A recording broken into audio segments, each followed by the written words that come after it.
بسم اللہ الرحمن الرحیم۔ السلام علیکم ناظرین، میں ہوں نعیم اور آپ دیکھ رہے ہیں یوگا مرکز یوٹیوب چینل۔ کیا آپ اپنا وزن کم کرنا چاہتے ہیں یا کوشش کے باوجود آپ کا وزن کم نہیں ہو رہا، ایک جگہ آ کر رک گیا ہے، تو یہ ویڈیو آپ پوری ضرور دیکھیے گا۔ اس ویڈیو میں آپ کو ایک قہوہ بنانے کا بہت ہی آسان طریقہ بتاؤں گا، جس کے استعمال سے آپ کا وزن دوبارہ کم ہونا شروع ہو جائے گا۔ ویسے تو وزن کم کرنے کے لیے کئی قسم کے قہوے تیار کیے جاتے ہیں، جیسے دارچینی کا قہوہ، کلونجی کا قہوہ، اجوائن کا قہوہ، ادرک کا قہوہ۔ کئی لوگ ان تمام چیزوں کو ایک ساتھ شامل کر قہوہ تیار کرتے ہیں کہ اس سے بھی وزن کم ہوگا، اس سے بھی وزن کم ہوگا، تو ان تمام چیزوں کو ہم شامل کر دیں اور قہوہ تیار کر لیں۔ لیکن میرا مشورہ آپ کو یہ ہے کہ آپ صرف ایک چیز کا قہوہ تیار کر پئیں۔ اگر کوئی قہوہ پی کر آپ کو محسوس ہو کہ نہیں یہ آپ کے لیے بہتر نہیں ہے یا اس سے آپ کا وزن کم نہیں ہو رہا، تو آپ کسی اور چیز کا قہوہ پئیں اور اپنا وزن کم کرنے کی کوشش کریں۔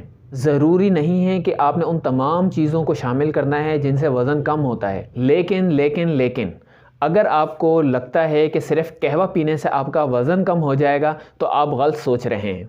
قہوہ آپ کے لیے مددگار ثابت ہوگا وزن کم کرنے کے لیے، صرف قہوہ پینے سے آپ کا وزن کم نہیں ہوگا۔ جو لوگ وزن کم کرنے کے لیے صرف قہوے کا سہارا لیتے ہیں، انہیں کئی قسم کی بیماریاں لگنے کا خطرہ ہمیشہ رہتا ہے۔ بہت زیادہ قہوہ استعمال کرنے سے آپ کی جلد خشک ہو سکتی ہے، آپ کا معدہ خراب ہو سکتا ہے، آپ کی بھوک ختم ہو سکتی ہے۔ اس لیے آپ وزن کم کرنے کے لیے جہاں قہوے کا استعمال کریں گے، وہیں آپ کو ان تمام چیزوں سے پرہیز بھی کرنی ہوگی جن سے وزن بڑھتا ہے۔ اب بات کرتے ہیں کہ آج کا ہم قہوہ کس چیز سے تیار کریں گے۔ آج کا قہوہ ادرک سے تیار کیا جائے گا۔ ایک اور ضروری بات کہ ہمیں چیزوں کا تو معلوم ہوتا ہے کہ اس چیز سے ہم قہوہ تیار کر سکتے ہیں، لیکن سب سے ضروری بات یہ ہوتی ہے کہ قہوہ تیار کس طرح کیا جائے، کیونکہ اگر آپ غلط طریقے سے قہوہ تیار کریں گے تو اس سے آپ کو فائدہ نہیں ہوگا۔ کچھ لوگ ویڈیو میں یہ سن کر ویڈیو چھوڑ دیتے ہیں کہ اچھا اس چیز کا قہوہ تیار کرنے کا بتایا گیا ہے، یہ تو ہم خود تیار کر لیں گے۔ وہ اپنے طریقے سے قہوہ تیار کرتے ہیں اور استعمال کرنے کے بعد کہتے ہیں کہ اس سے تو ہمیں فائدہ نہیں ہوا۔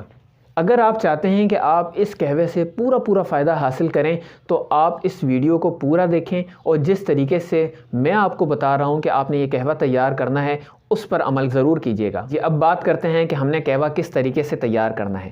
بہت ہی آسان ہے، کوئی اس میں مشکل نہیں ہے۔ 2 کپ پانی کسی برتن میں ڈال کر چولہے پر درمیانی آنچ پر رکھ دیں۔ 1 انچ کا ادرک کا ٹکڑا صاف کر اسے ہلکا سا کوٹ لیں اور اس کوٹی ہوئی ادرک کو اس پانی میں شامل کر دیں۔ اچھے طریقے سے اس ادرک ملے پانی کو پکنے دیں۔ جب پانی 1 کپ رہ جائے تو آپ چولہا بند کر دیں۔ اب آپ کوئی بھی گرین ٹی لے لیں، لیکن یاد رہے کہ آپ نے ٹی بیگ استعمال نہیں کرنا۔ 1 چمچ گرین ٹی کا اس پانی میں شامل کر 20 سے 25 سیکنڈ کے لیے اسے مکس کریں۔ یہ لیں جی، آپ کا قہوہ تیار ہے۔ کیا کچھ رہ گیا ہے؟ چینی؟ آپ خود اتنے میٹھے ہیں تو اس میں چینی شامل کرنے کی کیا ضرورت ہے؟ آپ نے یہ قہوہ بغیر میٹھے کے استعمال کرنا ہے۔ یہ قہوہ پئیں اور اپنا وزن کم کریں۔ ویڈیو پسند آئے تو لائک اور شیئر ضرور کیجیے گا اور چینل کو سبسکرائب کرنا مت بھولیں۔ ملتے ہیں نیکسٹ ویڈیو میں، جب تک کے لیے اللہ حافظ۔